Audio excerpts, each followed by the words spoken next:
kati mwagende Kenya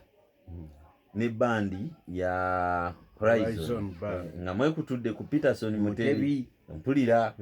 olumumalayo banga ki olutwamalayo emyaka 5 twali tugenze kumalayo emyezi 3 naye entalo ne zitusangayo nga tetusobola kuda ez'omukulu ono ne zitusangayo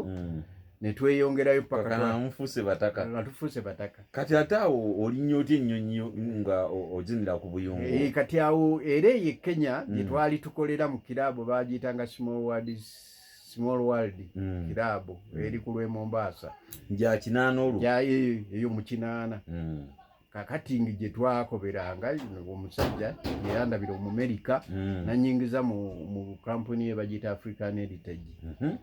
kati nga nze kyenkola okuzinirako okuyitambulira ku buyungu okwambala bo bakubanga ki kubaziniranga nabo balina bandi nga bagiyita African Heritage Band ngekuba music yono gwosobola okuzinirako kati bye byange era babikubanga mu ngeri yaabwe ne tutambulira